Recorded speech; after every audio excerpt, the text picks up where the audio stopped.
Përshëndetje të nderuar miqtë mi. Ja ku po ritakohemi me historinë e ditës së sotme. Pra nesh do të sillim dhimbje, do të sillim vuajtje, do të sillim tmerre që ndoshta nuk i keni dëgjuar më parë. Ky është rrëfimi i një vajze së re, e cila me lot në sy tregon tmerrin e jetës së saj. E mbaj mend sikur të ishte dje. Ishte një periudhë e qetë në jetën time, ku çdo gjë më dukej e mbushur me dritë. Isha një vajzë që e ndjeja Zotin në çdo frymëmarrje. Çdo mëngjes, kur ngrihesha për sabah, ndjeja një qetësi që se përshkruan dot asnjë fjalë. Ishte si një aromë e lehtë që mbështillte shpirtin tim. Çdo sejdë e imja ishte një bisedë e ndershme me krijuesin tim. Një falënderim për çdo bekim të vogël që mua i më jepte. Në bankat e shkollës shpesh mendoja për ditën kur do ta vendosja shamin me nder. Jo thjesht si një copë pëlhur mbi kokë, por si simbol të përkushtimit tim, si një premtim ndaj vetes edhe Zotit tim. Kjo dëshirë më rinte në zemër për vite, dhe mezi prisja të mbaroja shkollën e mesme që ta bëja realitet këtë dëshirë. Por jeta ndonjëherë të sprovon në mënyrën më të papritur. Pas shkollës, u njoha me një djalë.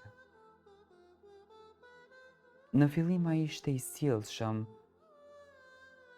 më bënte të qeshja, më jepte ndjesinë se më kuptonte. Isha e re, e ndjeshme, dhe ndoshta për herë të parë, ndjeva diçka që më hutoi plotësisht. Ndjeva dashuri. Ai nuk ishte fetar, por unë mendoja se ndoshta me kohën do të ndryshonte. Më dukej se dashuria ime mund të afronte me Zotin, ashtu siç më kishte afruar mua dikur. Në fillim gjithçka më dukej e bukur. Flisnim gjatë, ndanim ëndra, planet për të ardhmen, por dale nga dal, diçka brenda meje nisi të zbehej. Nuk e kuptova menjëherë, por zemra ime filloi të largohej nga drita që e kishte ndriçuar dikur. Fillova të mungoja në namaz. Sot jam e lodhur, thosha. Do e fal më vonë namazin. Por ajo më vonë u bë nesër. E pastaj do të filloj prap kur që unë të kem kohë. Dhe një ditë pa vënë re e ndalova krejt. Kur i fola atij për dëshirën time për të mbajtur shamin, sytë e tij ndryshuan. Jo, të lutem, më tha. Je shumë e bukur ashtu si je. Mos e bëj këtë, nuk dua që të ndryshosh. Fjalët e tij më therrën, isha mes dy dashurive. Dashurinë për Zotin dhe dashurinë për njeriu. Dhe fatkeqësisht zgjodha gabimisht. Zgjodha dashurinë që më largonte nga paqja ime. Brenda 4 muajve nuk e njihja më veten. Zemra ime që dikur dridhej nga përmendja e Zotit, tashmë rihte vetëm për një njeri. Lotët e sabahut u kthye në lotë bosh në mbrëmje, nga zhgënjimi dhe fajësia. Nuk e ndjeja më veten të pastër. nuk ndihesha më e dashur prej Zotit, sepse e dija se unë isha ajo që e kisha lënë atë.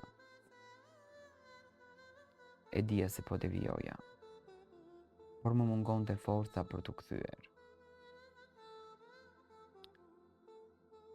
Mbrëmjeve kur isha vetëm, zemra më diqte.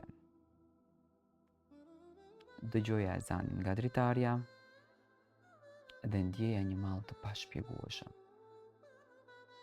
Mall për sejdën, për qetësinë e dikurshme, për lutjet që më qetësonin shpirtin. Por ai nuk e donte atë pjesë timen. Ai donte një version timin që nuk ishte tek unë. Dhe unë për ta mbajtur pranë,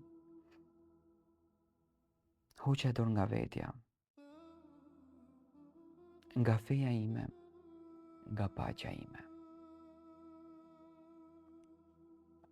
Derisa një ditë, gjithçka u thye.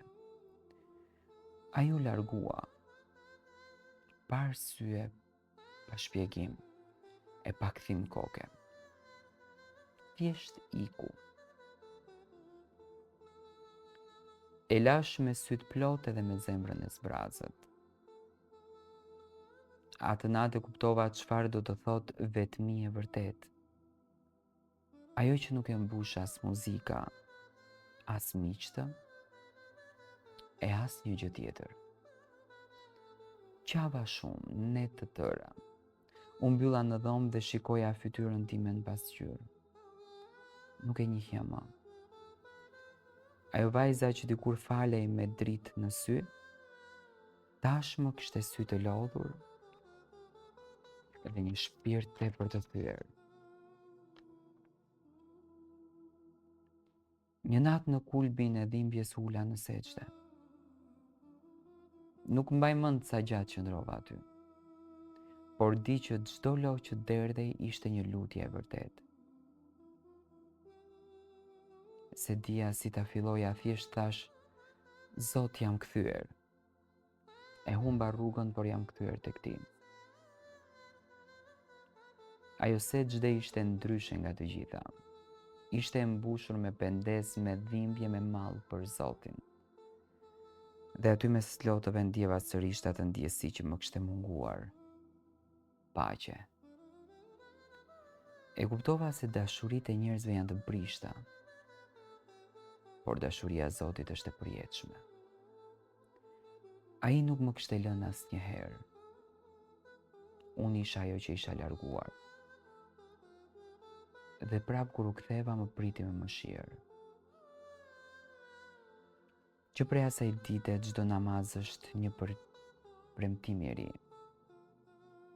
Çdo lotë është kujtimi i asaj që përjetova.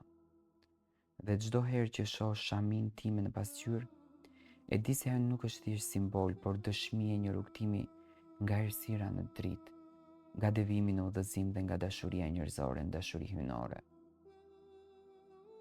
Sot fale me lot, por lotët janë gëzim. Sepse unë pas gjithë humbjes dhe dhimbjes e gjeta sërish Zotin tim. Dhe nëse çdo herë i them me shpirt, Zot, mos më lër kur të humbas ty për asnjë dashuri tjetër.